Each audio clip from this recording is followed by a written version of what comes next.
ये भी एक प्रश्न आया था, ये देव ऋण, ऋषि ऋण, मातृ पितृण, इनसे कैसे ऋण हुआ जाए।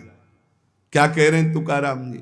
जो संतों का स्तवन करता है उसके हृदय में भक्ति होती, जो भगवान का भक्त होता है उसका कोई ऋण नहीं रह जाता, सब ऋण मुक्त हो जाते हैं। एकादशी स्कंद में भगवान श्री कृष्णचंद्र जी ने उद्धव जी से कहा है, जो मेरा अनन्य भाव से निरंतर चिंतन करता है उसे मैं सब ऋणों से मुक्त करता हूं। देव ऋण, ऋषि ऋण, पितृ ऋण, मातृ ऋण, इनसे उऋण होने के लिए प्राणपन से श्री हरि के चरणों का चिंतन करो। जैसे जैसे कोई भगवान का ध्यान करता है तो भगवान का प्रभाव उसमें उतरने लगता है, चाहे वो सगुण चाहे निर्गुण, जैसा चाहे वैसा साक्षात्कार कर लेता है। ये बहुत बड़े महापुरुष के वचन हैं, बहुत ध्यान से सुनो, पकड़ो।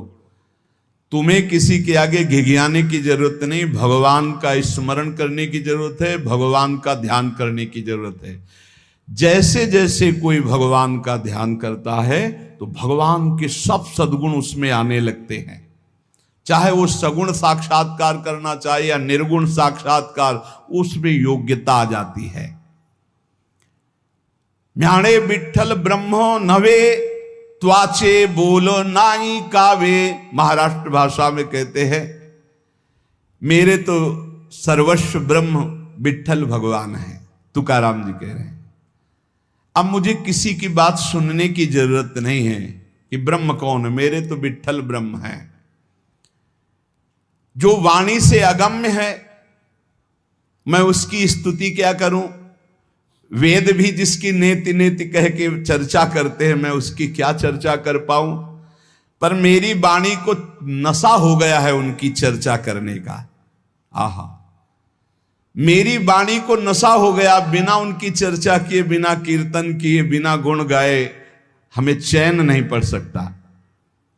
कोई ना हो तो ठाकुर जी को श्रोता बना के सुनाने लगो, ऐसा नशा होना चाहिए। सुनो, अपनी चर्चा आप ही सुनो, ठाकुर जी के सामने बैठ जाए और वाणी लेकर उन्हीं की चर्चा उन्हीं को सुनावे। संसारिक आदमी कर्मेंद्रियों से प्रेरित होकर कर्म करता है, वासना से प्रेरित होकर नाना प्रकार के सुख दुख भोगता है।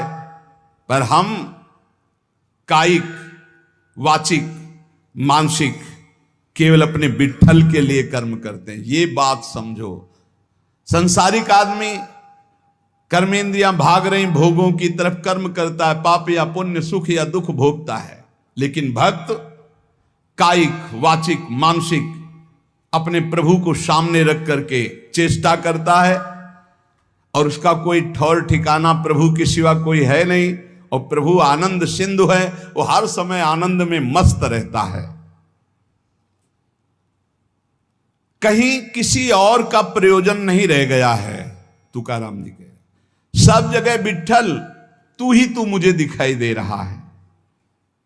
तन, वाणी, मन ये सब तेरे चरणों में अर्पित हो चुके हैं। भगवान अब मेरा कुछ नहीं बचा, केवल आप ही मेरे बचे हो। ये हम लोगों के लिए आदर्श वचन है, हमें ऐसा होना है, प्रभु के सिवा हमारा कोई नहीं। अभ्यास बल में बहुत बड़ी ताकत है। अभ्यास बल हो जाए तो व्याघ्र और सर्प को भी अधीन किया जा सकता है। व्याघ्र बाघ को और सर्प को, अभ्यास बल। देखो, जो बचपन से अभ्यास करवा लिए सिंह आदि का, तो ऐसे बछड़े की तरह हाथ फेरते हैं, साथ खेलते हैं, कोई फर्क।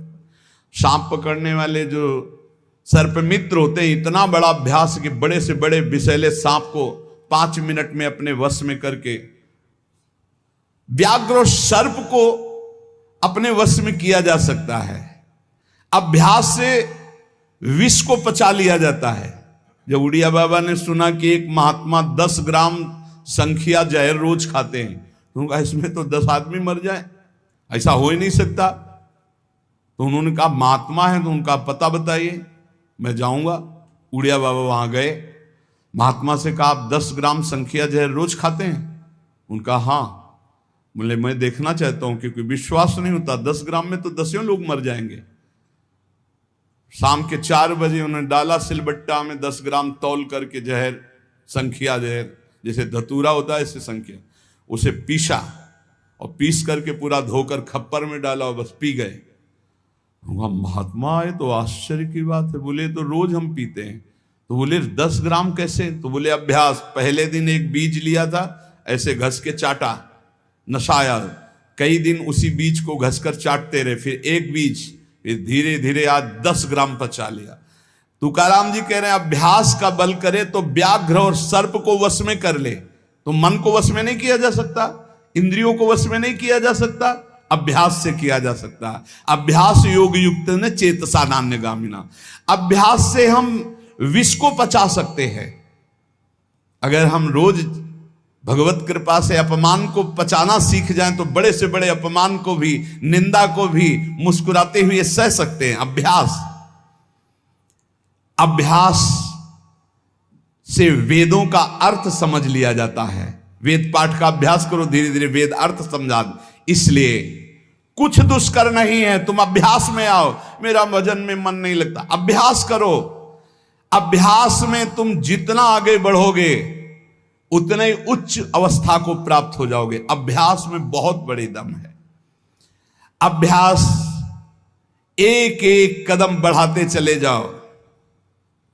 अभ्यास एक एक इंद्रियों पर विजय प्राप्त करते चले जाओ। अभ्यास असाध्य को भी साध्य कर दे।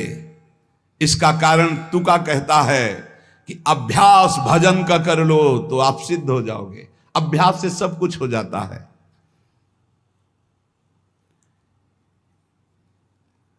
संत जब घर आते हैं तभी दशहरा और दिवाली माननी चाहिए, जो भगवत प्रेमी महात्मा है। बहुत बड़ा प्रभाव है, इसीलिए उस प्रभाव का दुरुपयोग असाधु जन कर बैठते हैं। मूर्तमान परम पवित्रता और तीर्थ चलकर आज आ रहा है, ऐसा अनुभव होता है जब